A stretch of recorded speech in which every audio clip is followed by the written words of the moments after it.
Have you ever wondered just how different the time and performance benefits are of a Mullet bike versus a full 27.5? Well, stick around today as we have some fun and find out.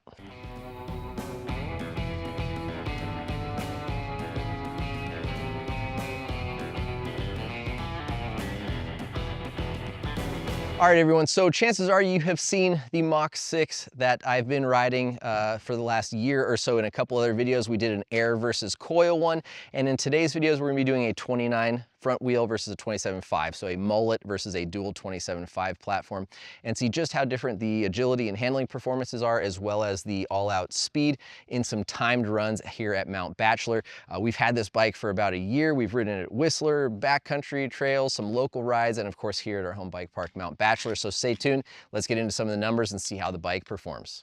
All right, time to run 2.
All right, here we go.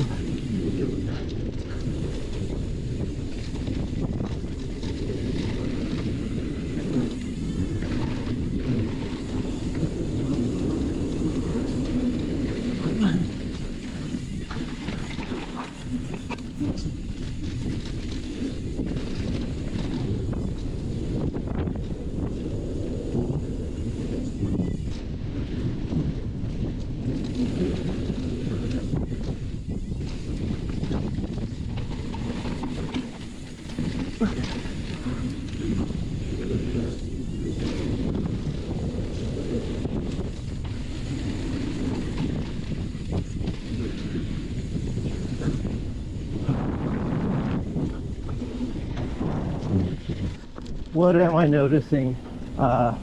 Just trail feel, not looking at the clock. I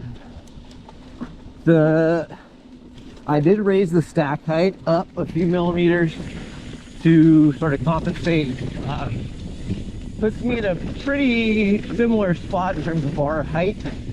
However, the overall playfulness of the bike, and I would even say the precision of the bike is definitely changed. Like being able to move the bike mid-corner, put it into places, of course picking it up in the air and turning the bar, so much different.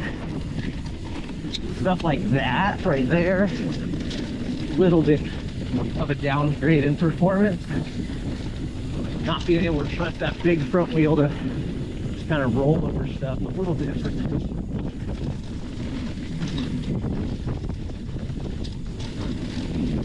Definitely seems stiffer up front too.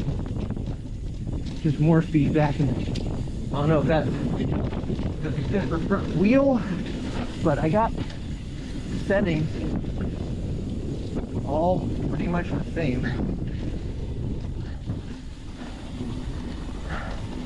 But yeah, getting the bike from side to side on the trail,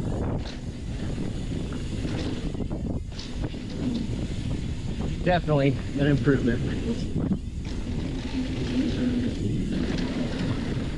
Leaning it into corners is a bit nicer. Getting that bar down, like in turns where you just might feel timid to dip the bar on this, it's so much easier to dip over. All right, so we're gonna drop into timed segment 2 right now. Tighter turns, a little bit of tech, a little bit of higher, I don't know, I don't want to say high speed, but anyways, segment 2, tight turns and other goodies. Here we go. Pump, pump, pump. Get that speed up. All right. Yeah.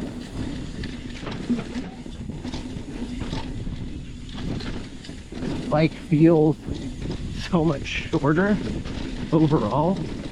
Wow. Yeah, I felt like I carried more speed through those kind of tight, awkward corners than I have all day.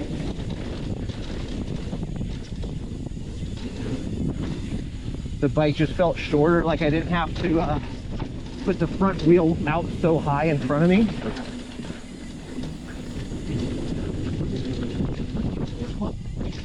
Oh, getting that thing up and over. Let's see how this inside line goes. Oh boy. Yeah. There's another corner. Yeah.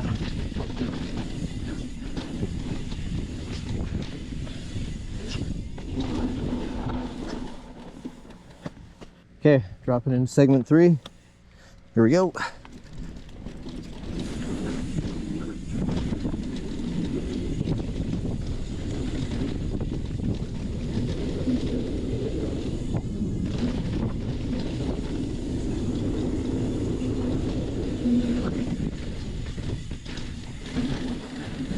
Wow.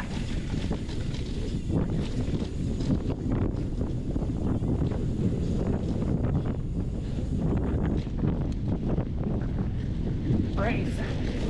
Jump. Jump.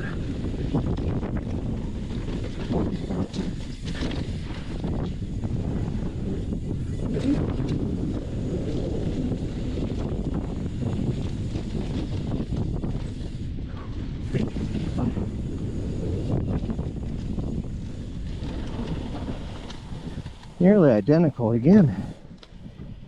Let's see here.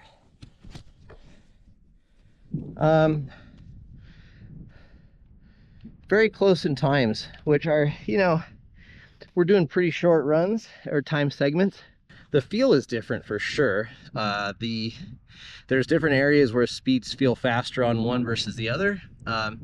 As you can imagine, in the tight corners, you know, being able to move a shorter bike quicker, getting it to change direction, the playfulness, a little more feedback to the hands. I think the smaller, stiffer wheel might be a little bit of that factor. Obviously, you know, having 2 different forks, even with all settings being the same, you know, service life intervals, seals, everything else, like there are a few things that could come into play there that would result in a slightly different feel, but I'm going to attribute most of it to that front wheel. Other than that, front end traction was a little bit different, not a deal breaker different, but noticeable enough.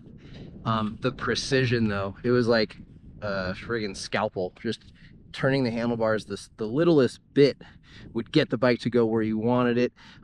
Same thing in the air. When you lift left and you turn the wheel, the bike just moved and the front end snapped over.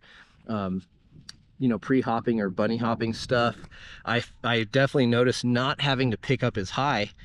You know, there's kind of some awkward little step ups that you can reach for, and sometimes that front tire will just kiss and graze over that rock or stump. And on this, I was like, oh, I felt like I was, you know, 1.5 inches, 2 inches higher over that stump with the same effort or even less effort to pick up. So yeah, pros and cons there for sure. And we'll keep riding and get to some final thoughts. All right, so how did the bro science pencil out? It was interesting. We definitely did a little bit of Googling to get some refreshers on how to calculate percentages and times and all that. So yeah, bear with us, all you smart people out there. We're doing our best. What I'll say before we get into the times is that the perceivable difference on the trail was really noticeable. And it was in kind of in different ways than I anticipated. One of the more noticeable things was the smoothness of the bike as a whole, but especially out of that front end.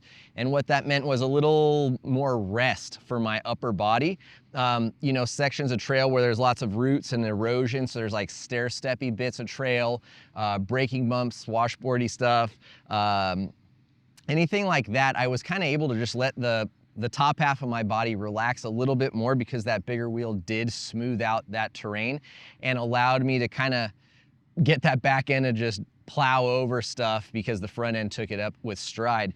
And of course, as you would expect, the 27.5 wheel made cutting around, jumping, playing in the air, weaving between tight bits of trail, slower speed stuff, a lot more fun, exciting, and dicey. So yeah, I will say it was noticeable for sure. I prefer the bike in the Mullet setup because, you know, I'm just not a great jumper and I like going fast for myself, right? An old guy who doesn't ride bikes very much. So that being said, times, let's get into that.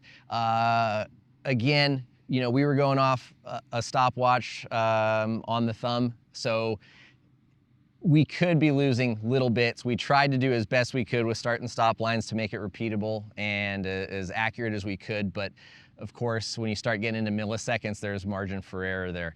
That being said, I would say that between 0.75 up to 3% is what we saw depending on the segment that we were timing.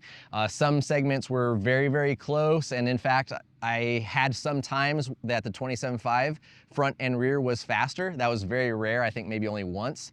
All the other times the Mullet was faster. And I will say that some of our segments were fairly short, and I do believe if you're starting to get 4, 5, 6, 8 minute long segments or, you know, 10, 15 minute long descents for like, you know, the people that are riding those big long mountain bike rides, that time and that percentage I think are gonna grow pretty significantly as fatigue sets in, mistakes start to happen.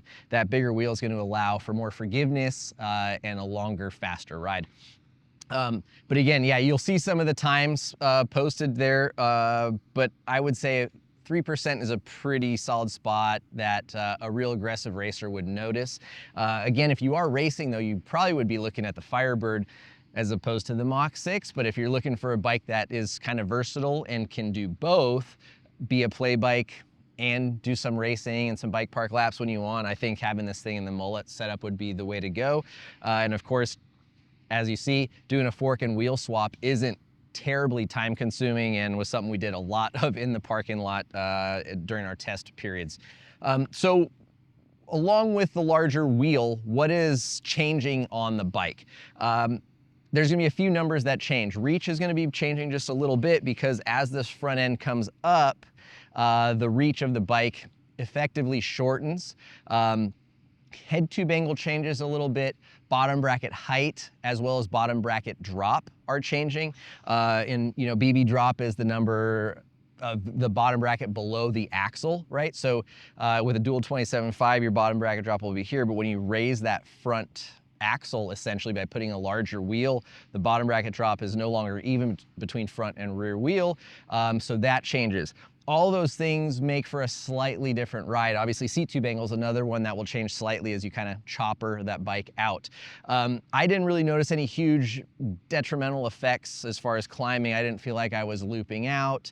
Didn't make the seat tube angle feel extremely slack. That's not an angle that like some guys really get super critical about. Maybe I just don't climb enough to where like I want to complain about it. I'm also 5'11", so maybe I'm not tall enough to where that also makes a huge difference for me. But either way, the geometry differences to me were not hugely noticeable. I mean, I did pick up on them and there were things I noticed, but like they weren't, nothing was in a bad way. The only real gains I saw were kind of performance enhancing benefits for handling and nimbleness or speed, compliance, and comfort.